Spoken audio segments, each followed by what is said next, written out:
All right, you saw it in the markets today with commodities and industrials rallying. It's a story that, quite frankly, the whole world is talking about, the fear of inflation. The Wall Street Journal, just one of the big papers touching on it. Commodity prices have been on a total tear for some time. Food, copper, coal, oil, gold, cotton, you name it. They are skyrocketing. So how ominous is the threat of inflation, really? And is it going to destroy our soaring stock market and our recovering economy? Well, here now to debate is Peter Schiff, president of Euro Pacific Capital, radio host and author of How an Economy Grows and Why It Crashes, and Dan Greenhouse, chief economic strategist, Miller Tabak. Peter Schiff, of all people, from a central banker. We heard it from Jean-Claude Trichet. Inflation really is a problem. Do you agree with him? Well, sure, the central bankers ought to know. They're the ones that create it. You know, the economy isn't really recovering. And yes, stock prices are rising for the same reason that commodity prices are rising. Prices rise as a consequence of inflation. The rising prices aren't the inflation. The quantitative easing is the inflation. It's expanding the money supply. Central banks are doing that all around the world. So it's not a coincidence that prices are rising. And it's not because of the weather. And it's not because of speculators. That's what governments like to blame inflation on. But the real cause is the government itself running big deficits and having their central banker friends monetize it. So, Dan Greenhouse, you look at these numbers. CRB commodity index for food, already up 7% year to date, up 34% last 52 weeks. Commodity index for raw materials, up about 25%. Gold up 22%. How serious is this, Dan? Peter Schiff says it's quite serious. What is your position? Well, Peter Schiff, with all due respect, has an argument that's fundamentally wrong right now. He, like many people, asserts that the increase in the money supply is what's driving the increase in commodity prices. However, if you take a look at the money supply, the trend line going back from the start of the decade until the day before Lehman collapsed, we are effectively at this moment right where we should have been had September 2008 not happened. So while the money supply might not be going up fast enough for you, it doesn't change the fact that the money supply is exactly where it should be. The Fed has not expanded the money supply. Sure. Where do you think it's getting all the money to buy all these bonds? The money supply is going up, is exactly the point that it is at, is exactly where it would have been had the pre-Lehman trend continued. Well, sure, and the pre-Lehman trend was inflationary. You remember where commodity prices were in 2008? They're still lower than they were then. They were going off the charts. Oil was $150 a barrel. Some of the commodity prices were a lot higher than they are right now because all the inflation that the Fed was creating prior to that. But here's the big difference right now.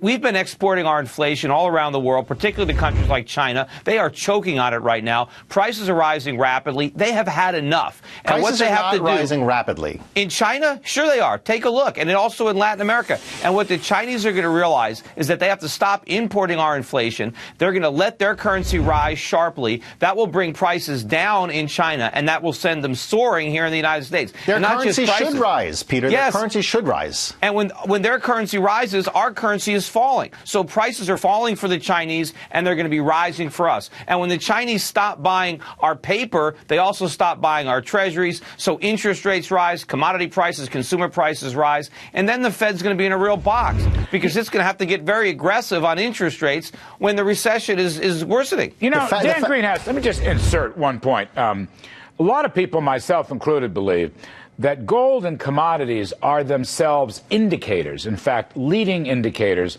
of higher future inflation, that it's the market's way of signaling there's too much money circulating either now or in the future. Could that be the issue, that it may not show up in the CPI, but it's coming down the road, these market price indicators? Well, listen, at the start of a recovery, economically sensitive commodities should go up in price. That's what we have seen, that's what we are seeing, and that's what we're going to see. But to be clear, commodities are not, quote unquote, inflation. And inflation as measured by the government, and I know Peter's going to have a problem, some of it correct, with the CPI, the PCE, inflation as what the Fed cares about has been going backwards down the number line for the better part of 2 years now. And while that's clearly going to bottom and move higher, it's important to remember that commodities and increases in commodities are not, quote unquote, inflation. The Fed doesn't really care about the actual rate of inflation. The Fed is trying to use these phony government numbers as cover to keep creating inflation, which is what the Fed wants to do because it wants to bail out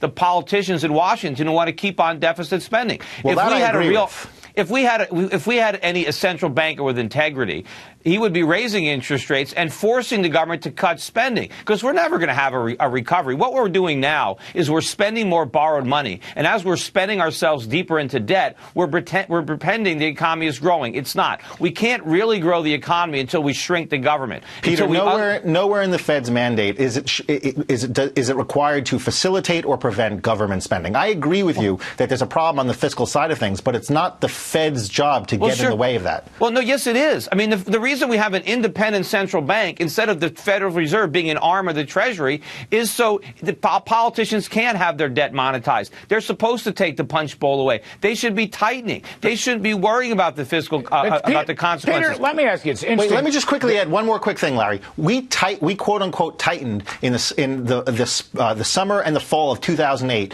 when this same I feel the feeling I forgot from that time because the CRB was going straight up, oil was at 140, and the Fed paused, and the second half of 2008 was atrocious in part because the Fed tightened implicitly. No, it was atrocious because the Fed was too easy in the years leading up to it. The falling commodity prices tells us the Fed was not loose enough. No, they were too loose from 2001 all the way to 2007. It was that cheap money that inflated that housing bubble. It's the reason that everything went up. Just the last one. Look, the Fed shouldn't have given up. I need a yes or no on the way out.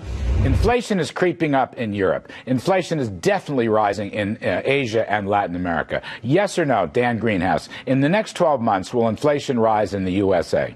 1,000%. It will rise 1,000%? No. Well, I'm not trying to quote Peter Schiff here. 1,000%. The CPI will end the year higher than where it is today. All right, Peter Schiff, you're going to agree. How much higher, Pete? I don't know what the CPI is going to show by the end of the year. It'll definitely be a much bigger number than 2010. But, inflation's already there. We're just waiting for the consequences of it. And the consequences are rising prices. And as I said, we've been exporting this inflation all around the world. Everybody's going to re-export it back to us. We're going to have to eat this inflation. There's a lot of money out there. And when it comes back, there's not that much stuff to buy. And so prices go way up. All right. Gentlemen, we're going to leave it there. Peter Schiff and Dan Greenhouse, thanks very much.